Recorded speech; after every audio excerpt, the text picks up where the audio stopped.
Gracias, querida María Angélica. Para mí, pues, un honor, como siempre, poder interactuar, compartir contigo. Gracias a Seanim, a Lorena, a Mónica, a todo el equipo que desde hace años empezamos a compartir comunicación. Mm, 2018 para tu venida acá a Cali, que fue remarcable. mm, Una experiencia muy importante para mí, también para el equipo de profesores de mm. acá, de Cali, de la universidad. Y bueno, guardando siempre ese lugar afectivo también para ti. Gracias, gracias a ti, María Angélica. Bueno, eh, yo voy a compartir pantalla, entonces he creado unas láminas para entonces ir articulando lo que voy a hablar sobre enfoques clínicos de resiliencia, ¿sí? Mm, Aquí comenzamos. Bueno, déjenme yo ver si está aquí. Todos pueden ver, ¿cierto? Ok, perfecto.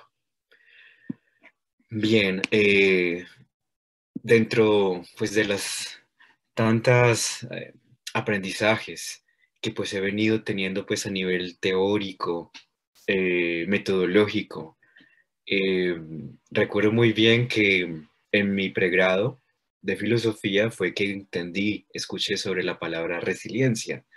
Me llamó mucho la atención porque en un pregrado en filosofía no es clásico de que se hable sobre em, neotenia, sobre desarrollo cognitivo, sobre interacciones entre, por ejemplo, lo que es la filosofía y el placer de pensar y los efectos terapéuticos que pueden haber allí también.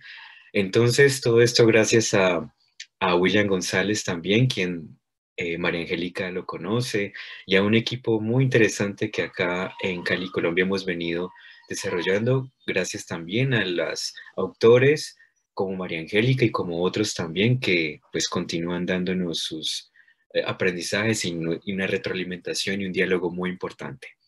Entonces, si hay algo que entonces me llama la atención para comenzar a hablar de enfoques clínicos de resiliencia es lo que el modelo de la resiliencia aporta, enseña, cuestiona, tensiona a las diversas perspectivas clínicas en psicología, en intervención social, psicología social comunitaria, eh, manejos terapéuticos como tal, y es por el hecho de que la resiliencia como tal pone en marcha un programa epistemológico, metodológico, ético también, que tiene que ver con esas interacciones tempranas que provienen del sujeto y su medio ambiente. ¿Sí? Entonces, a partir de allí encontramos unas categorías internas, como la estructura psíquica y el funcionamiento, la personalidad, mecanismos de defensa, y unas categorías externas, como lo son el medio ambiente afectivo, social y también político. Entonces, cuando yo pensé escribir sobre resiliencia, pues yo me dije, hay tantas cosas que grandes autores han trabajado, incluyendo María Angélica. Entonces yo dije, bueno, ¿y qué puedo hacer de nuevo acá? Entonces yo empiezo a rastrear y a retomar el hecho de que la noción de resiliencia se reactualiza, está en un constante devenir muy vinculado a las características y la dimensión del trauma de una época. Motivo por el cual no vamos a encontrar una definición única de resiliencia. Me parece que allí la resiliencia nos da metodológicamente y epistemológicamente la apertura para irla cada vez entonces conectando con la realidad de un contexto y de nuestra época. Entonces, me gustó mucho el hecho de que la resiliencia permitiera metodológicamente integrar distintos discursos, prácticas, diálogo. Entonces, para ello, pues vemos que hay un paradigma, que es el paradigma de la complejidad, que recuerdo muy bien que María Angélica acá vino y lo expuso, hablándonos de cómo una parte hace parte de ese todo. Estudiar un fenómeno también necesita ser analizado no solo extrayéndolo, reduciéndolo en su unidad, sino comprendiendo sus interacciones con ese todo. Entonces, desde esa perspectiva, pues tenemos a Edgar Morin, ¿no? Quien nos habla a través de su obra sobre la complejidad, lo que es el tema en términos metodológicos, a partir de los cuales el modelo de la resiliencia se inscribe. Mm, y me gusta mucho porque debido a esto empieza a haber entonces un cuestionamiento incluso sobre la idea del sujeto humano que estamos recibiendo, por ejemplo, en una intervención clínica, ¿sí? De acuerdo a esa posición epistemológica de esa concepción de sujeto, ¿sí? Entonces también vamos a poder desplegar un tipo de clínica. Entonces, una clínica que permita y que comprenda un sujeto inscrito dentro del paradigma de la complejidad, dentro de la teoría de sistemas, dentro del el desarrollo ecológico propuesto por Bronfenbrenner, donde vamos a ver cómo esas interacciones del sujeto eh, lo, lo construyen como ser humano, ¿sí? En últimas. Y que también vemos cómo esas mismas interacciones en función de un contexto hacen que haya un retroceso de eso que hemos construido como ser humano en términos subjetivos. Y pienso sobre todo en los contextos de guerra, entre el actuar entre los victimarios y las víctimas. Pueden pensar también en los campos de concentración y exterminio. Es decir, el programa no es solamente un producto de la biología genética, sino también de un contexto y esas interacciones biopsicosociales, de esa inteligencia biopsíquica que está en función de eso que está pasando en el ambiente social. Y por eso entonces resaltamos el hecho de pensar los factores epigenéticos. Epigenéticos y yo también agregaría epifenoménicos, ¿sí? ¿Por qué? Porque viene también entonces de esas interacciones para comprender la situación de una persona, no solamente en sus bases biológicas, alimentarias, sino también del medio ambiente y de qué manera todo esto interactúa con el psiquismo y el desarrollo ontogénico de un sujeto. Entonces, en ese sentido, la resiliencia está allí aportándonos, está allí planteándonos métodos de trabajo, pero al mismo tiempo está cuestionando eh, desde lo que nosotros vemos en los procesos, en los conflictos, no solamente individuales, sino también comunitarios, sociales y políticos, y de qué manera pues allí tenemos el modelo de la resiliencia para pensarnos estas interacciones. Bien. Eh, como, como ustedes entonces saben, en la resiliencia ¿sí?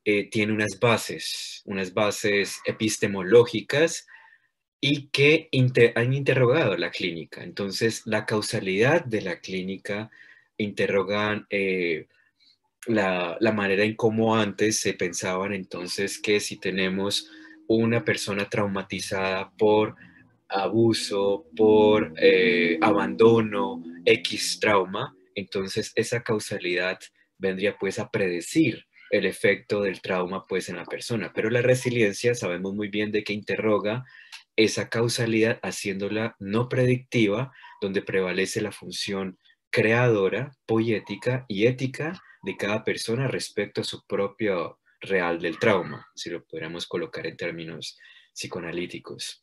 Entonces, para ello, sí, sabemos muy bien que desde el psicoanálisis en su vertiente anglosajona tenemos el ego y el desarrollo vincular desde los aportes de John Bowlby, principalmente años 60 y años 70, los factores de riesgo y de protección, es decir, las interacciones de qué manera estos sujetos y los otros, la cultura, la religión, las políticas y sistemas económicos y sociales que son fundamentales para analizar esa, ese devenir subjetivo, ¿sí? Ese devenir, por ejemplo, en la reacomodación, desorganización, que da, por ejemplo, el encuentro traumático, ¿sí? Con el otro y con el discurso social o con el vínculo social y también los estudios del desarrollo longitudinales. Entonces, estos elementos han interrogado la clínica justamente tocando allí la importancia de ese devenir de los vínculos, ese devenir subjetivo humano frente a la forma en cómo la cultura opera, las políticas, los sistemas económicos y sociales respecto a qué? Al malestar y el sufrimiento, ¿sí? Eso no lo podemos desligar, eso no lo podemos separar, eso está involucrado allí. A nivel institucional, ¿sí? Entonces pensamos, por ejemplo, el hecho de que si tenemos instituciones donde democráticamente no hay posibilidades para narrar, para encontrar la verdad y la reparación en un conflicto armado, entonces vemos que la cosa se complica, como es en el caso de que pasado aquí en Colombia, que llevamos ya, mmm, después de los acuerdos de paz, ya 5 años aproximadamente, y encontramos de que el conflicto continúa, de que el cambio de gobierno, como ahora también lo mencionó María Angélica, son esenciales en la formulación de políticas públicas, sociales, comunitarias y la actitud de los gobiernos frente al devenir de las poblaciones y de las y de las personas también. Entonces, bueno, esta dinámica, ¿sí? Interroga la clínica y eso me parece que es fundamental porque la resiliencia permite entonces pensarnos en esas distintas multifactores, multicausalidad y dinámica, es una psicodinámica donde ya no solamente vamos a tener el trauma individual, sino que también hay un vínculo con el trauma colectivo, con el trauma intertransgeneracional y de qué manera un gobierno puede entonces eh, incidir en la prevalencia negativa del trauma y la repetición mortífera del acontecimiento como tal. O más bien cambiar, abrir las puertas hacia la creación, hacia la educación, la cultura, hacia las distintas voces donde se puede hablar de una verdad y una reparación.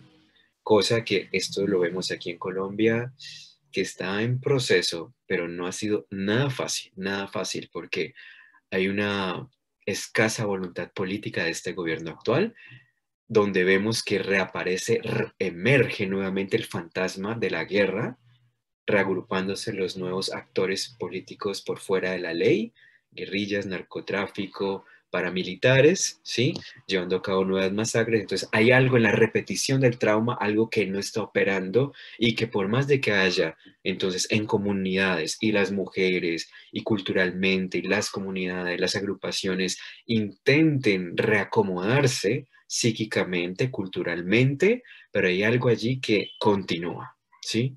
Continúa. Entonces, hay grandes esfuerzos para sostener procesos resilientes, pero no hay aún garantías políticas. Entonces, esto afecta, por supuesto, la concepción de una clínica que no solamente se basa en el déficit o la reducción al riesgo individual, sino vulnerabilidad en cuanto que ese sujeto está conectado con el otro social, con el otro cultural, con el otro político. Entonces, es en ese sentido que me parece muy importante los aportes que la resiliencia nos da. Entonces, la resiliencia enriquece la clínica porque tenemos nuevas perspectivas sobre la comprensión del sufrimiento y el trauma, perspectivas entonces clínico-sociales, clínico-educativas y clínico-políticas, ¿sí? Por ejemplo, en una perspectiva o una dimensión clínica de la resiliencia, pensando la interacción clínico-social comunitaria, ¿sí? Tenemos, por ejemplo, lo que acá en Cali ocurrió dentro de las marchas y las protestas que se dieron este año, en el mes de abril y mayo en particular, como respuesta al malestar y la indignación, donde la gente, el aumento de la pobreza aquí en esta ciudad aumentó al 42%.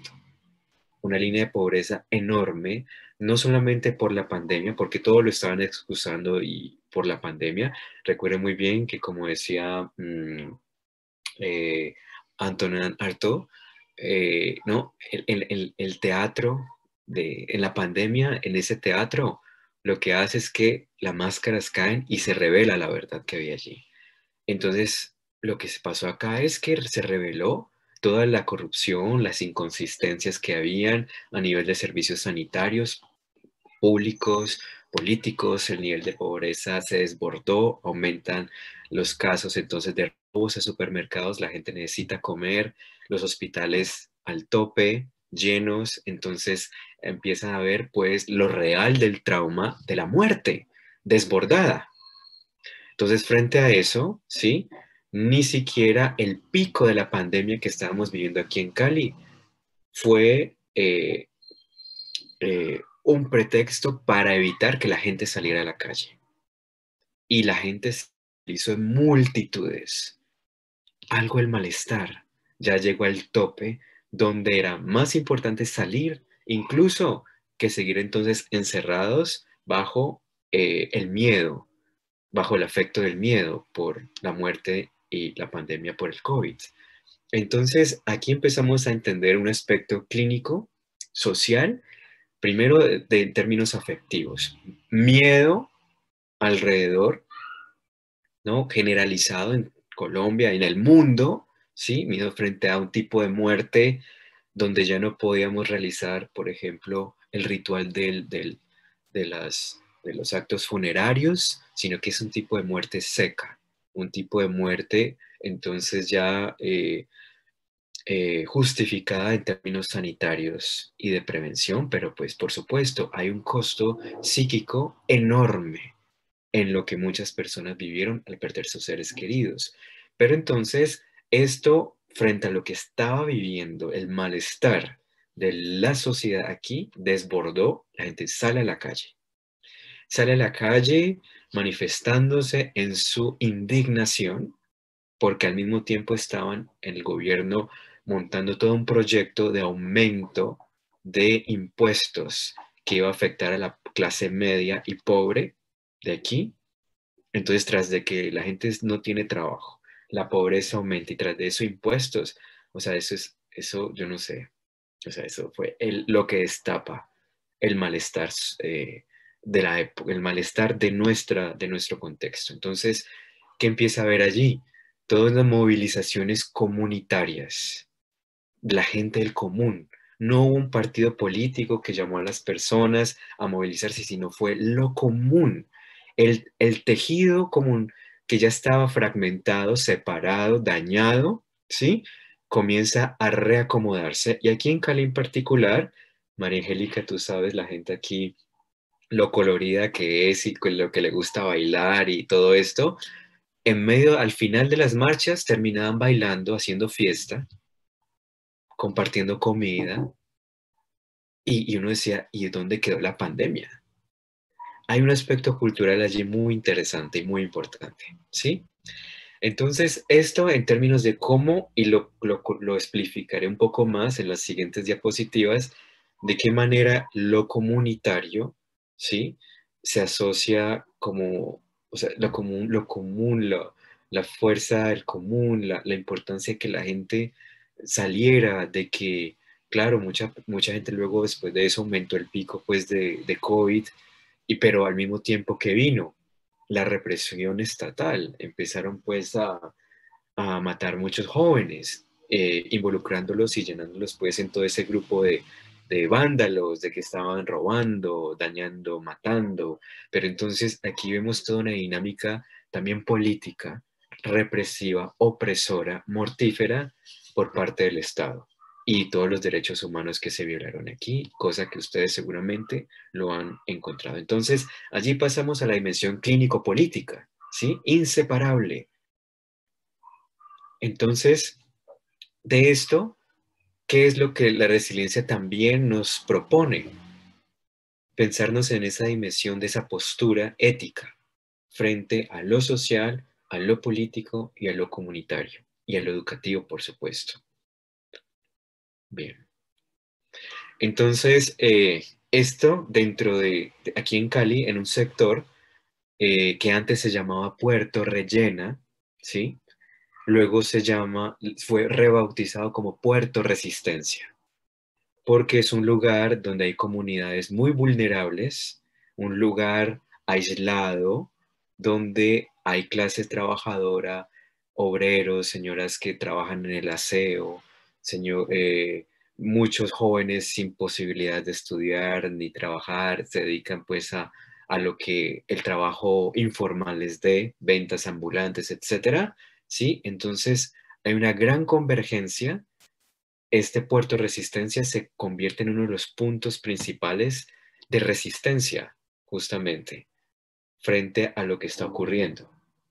Entonces, me llama mucho la atención porque ustedes, como ven, dentro de las definiciones de la resiliencia, bueno, encontramos que es un desarrollo normal en condiciones difíciles, un proceso por el cual un individuo, a través del cual un individuo interactúa con su medio ambiente y produce un progreso, una evolución dada, una capacidad para entonces salir exitoso, una adaptación excepcional. Bueno, hay distintas definiciones que seguramente no nos gustan, por supuesto, porque muchas veces de estas definiciones, tomando por ejemplo este desarrollo normal en condiciones difíciles, pueden caer en la banalidad del término, ¿sí?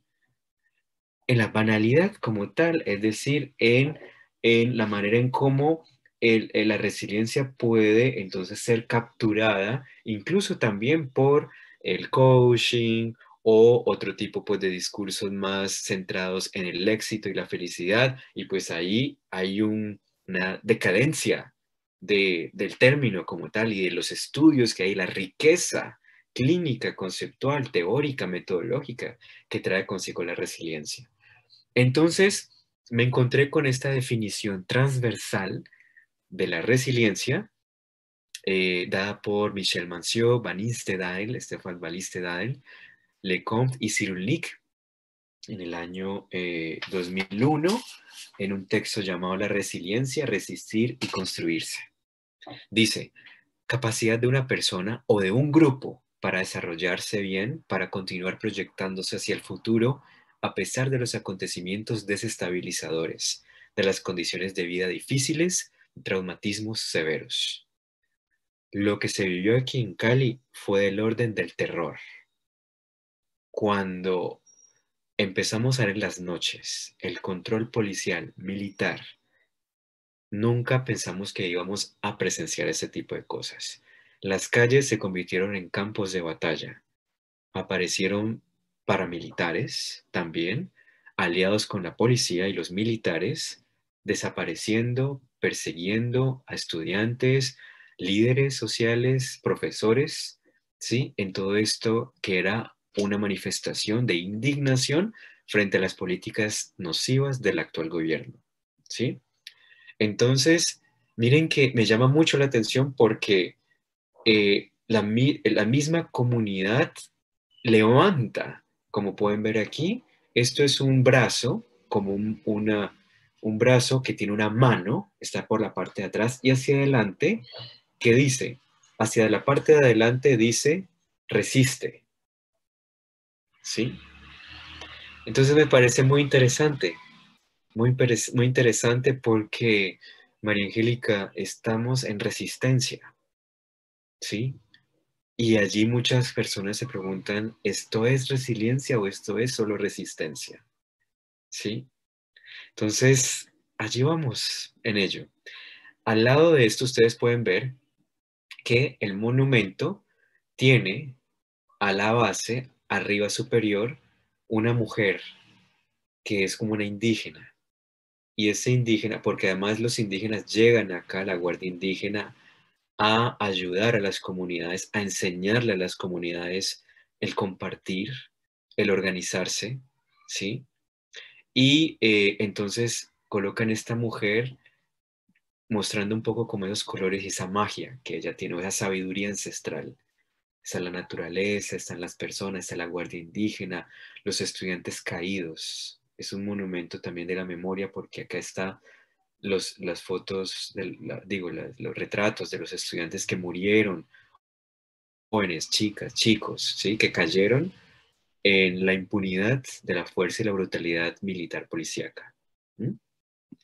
Entonces, acá, allí en Puerto Resistencia, empieza a ver también las madres, las abuelas, empezando ahí a tratar de hacer algo frente al tejido comunitario fragmentado, al tejido social fragmentado, dañado, y establecen las ollas comunitarias y hacen un pequeño monumento, ¿sí? Que eso lo hicieron pintado en barro, muy lindo, cemento también, y es el compartir.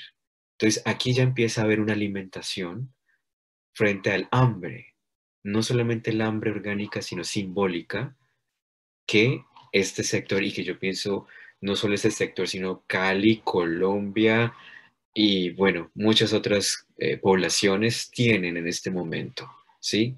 Entonces, allí me parece muy importante todo el trabajo que se articula en la dimensión clínica comunitaria y que María Angélica y que Seanina han hecho un trabajo en Chile maravilloso, muy importante y que aquí estamos aprendiéndoles a hacer eso. Pero las personas, ellas mismas intentan, se reacomodan utilizando saberes ancestrales. Entonces se unieron las madres afro, las afrocolombianas, las indígenas, las mestizas, ¿sí? Y toda la gente empezó a encontrarse allí ya no con el miedo del otro como un enemigo, sino como el otro que hace parte del conjunto de la sociedad, porque estaba aislado, estaba estigmatizado como tal. ¿Mm? Bueno, entonces, esto nos permite a nosotros introducirnos en pensar el tema de la resiliencia y la metapsicología.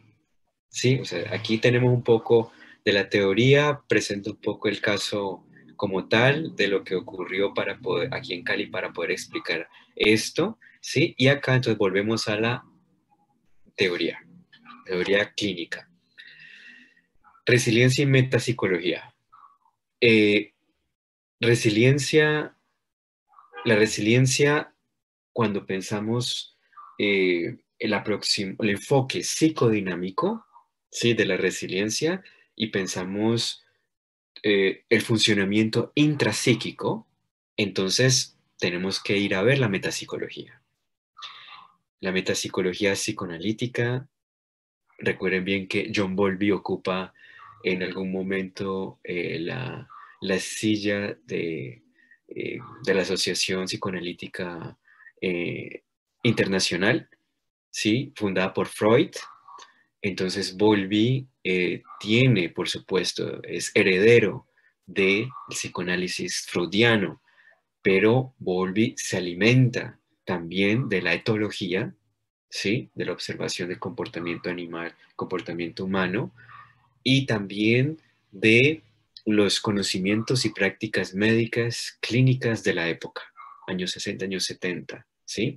Entonces, en psicoanálisis pensamos la teoría de relación de objeto, los desarrollos de Winnicott, de Melanie Klein, por supuesto, pero dentro de la metapsicología yo quisiera entonces resaltar eh, tres conjuntos de procesos intrapsíquicos que son fundamentales, que son que son clínicos, por supuesto, para entender cómo la resiliencia dialoga también con estos procesos intrapsíquicos.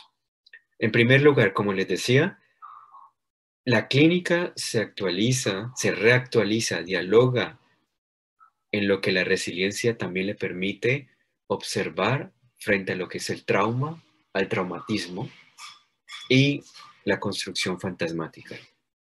Es decir, eh, ya no tenemos solamente los traumas que a la época de Sigmund Freud se realizaban.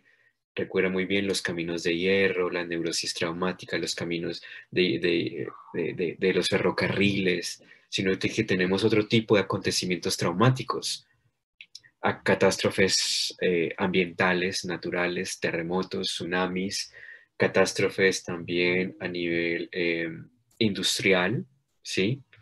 Plantas nucleares, el potencial traumático de las guerras, de los exilios, de los conflictos que estamos viviendo, los refugiados.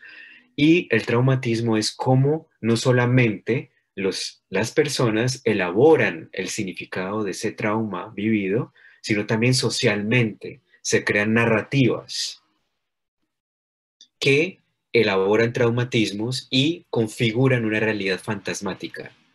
Es decir, la realidad fantasmática va a pasar de nuevo.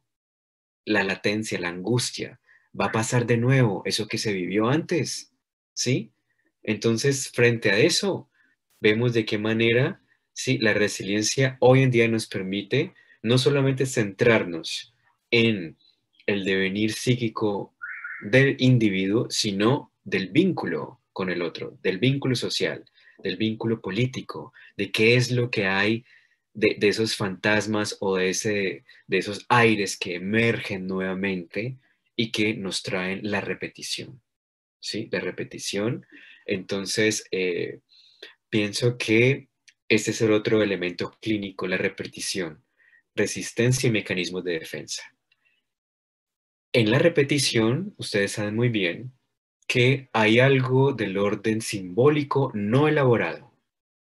Hay algo a nivel del orden eh, afectivo, en términos de memoria, en términos de reparación, en términos de que algo está pasando y el problema vuelve, persiste, resiste, insiste, ¿sí?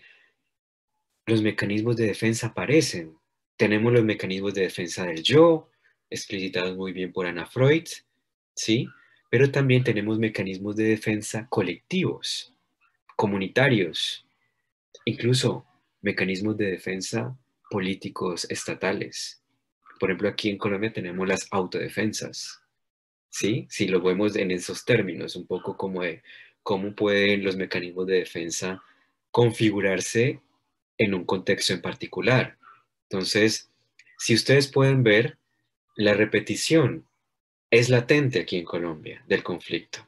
Esto aún no se acaba, aún no hay justicia reparadora integral, aunque quedó en los acuerdos de paz una gran voluntad, pero el gobierno de turno, el de actual, no los implementa, ¿sí? Aumenta las masacres de líderes sociales de paz, desmovilizados de las FARC, las autodefensas recobran nuevamente poder. Entonces ahí vemos ese diálogo, miren, ¿no? De qué manera no solamente son los mecanismos del yo, negación, proyección, imaginario, represión de afectos, pasajes al acto, comportamientos agresivos, sino que eso también viene por el lado político-social. Entonces, cuando hablamos de puerto resistencia, es un mecanismo de defensa, como pueden darse cuenta. Es un mecanismo de defensa comunitario donde hay intentos de elaborar, intentos de poner en marcha procesos resilientes, pero hay algo que aún se queda allí, algo que está allí, ¿sí? Porque se necesita entonces de eh, pensarse en términos políticos una voluntad que permita una reparación integral, una justicia eh, restauradora, no solamente en términos de tierras, económicos, sino también culturales, psicológicos, comunitarios, educativos, etcétera. Lo que nos propone el modelo de la resiliencia, pensar también esos factores de protección frente a los factores de riesgo como tal. Entonces, otro elemento que me parece muy importante en la clínica es la forma como las personas invisten, ¿sí? En su energía psíquica, la sublimación como uno de los destinos de la pulsión, pero que es fundamental, que está también articulado con mecanismos emergentes poéticos y de transferencia, reconstrucción del tejido social, sinapsis comunitaria, por ejemplo. ¿Sí? Entonces, si bien la sublimación es uno de los destinos de la pulsión donde Freud tuvo mucha dificultad en definir, ¿sí? Por el hecho de que él separaba, recuerdo muy bien, las pulsiones sexuales de la sublimación como una manera de articular con el vínculo, con el otro social, con el otro en la obra de arte, en la obra creada, ¿sí? Eh, esta, esta dignidad del sujeto, ¿sí? Es la transformación que ocurre allí en una dignidad del sujeto que eleva hacia algo que le permita ver un futuro, tener un sentido a pesar de lo vivido, ¿sí? Entonces, eh, se integra a nivel clínico a través de estos mecanismos el golpe traumático y su reparación.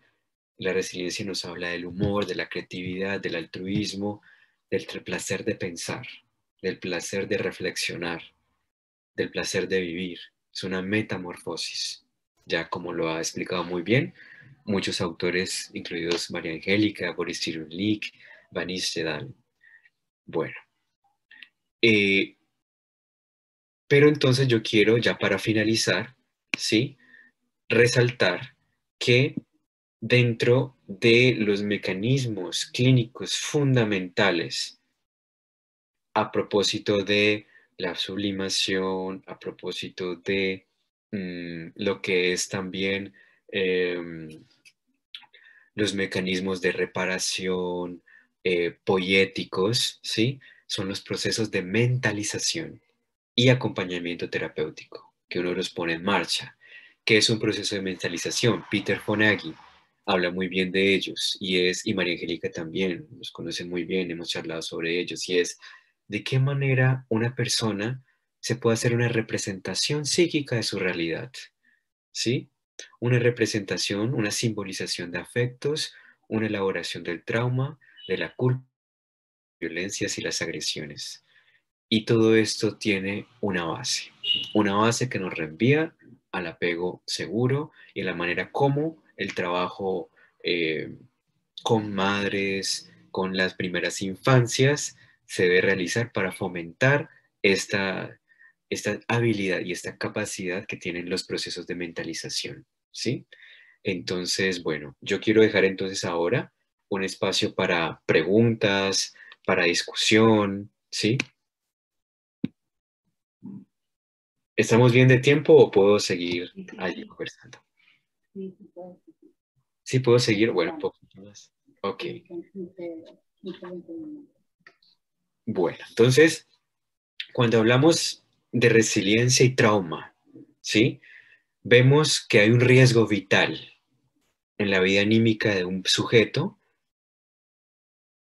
comunidad también, ¿sí? Entonces, ¿de qué manera eh, la desorganización dada por el trauma nos reenvía también a la comprensión de que todos los sistemas vivientes tienen procesos de desorganización, reorganización, reacomodamiento, ¿a partir de qué? De los sistemas emergentes.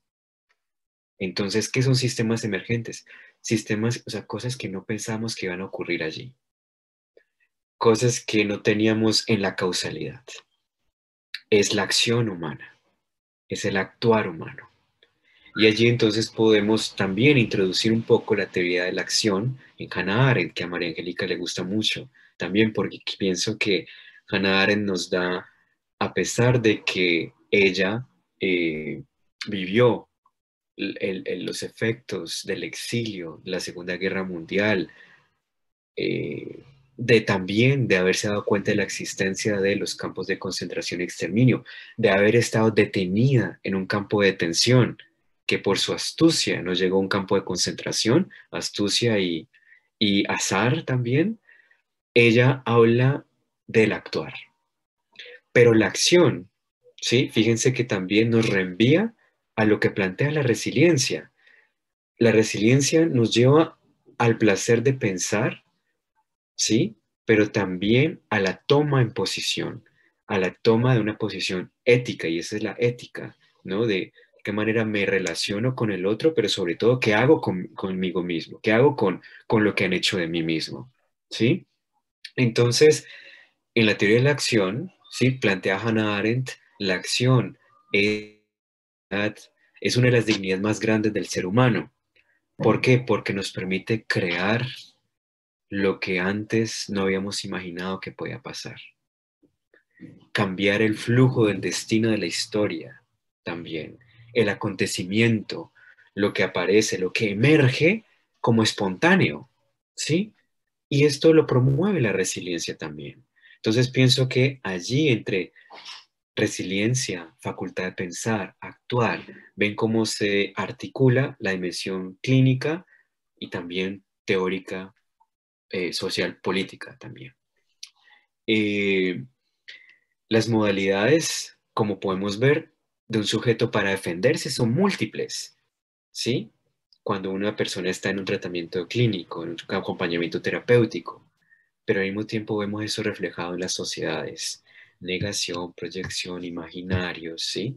Los mecanismos de defensa, pero también el humor mediaría allí, atenuando esos mecanismos de defensa cuando son tan rígidos en las sociedades, por ejemplo, si pensamos en una Corea del Norte, ¿sí? O cuando las democracias empiezan a tener estos trazos autoritarios, vemos de qué manera las normas, las leyes cada vez más se vuelven autoritarias y rígidas, ¿no? Y ahí encontramos unas problemáticas como tal. Entonces, eh, veo que la resiliencia nos plantea un futuro fundamental, un presente y un futuro, para podernos pensar la realidad y al mismo tiempo trabajar en torno a lo que podemos transformar, incluso allí pensando eh, las catástrofes o las dificultades humanas más grandes, siempre la posibilidad de transformar, ¿sí? Bueno, entonces yo creo que eso podría mencionar por el momento. No sé si hay alguna, ahora sí, preguntas, comentarios al respecto.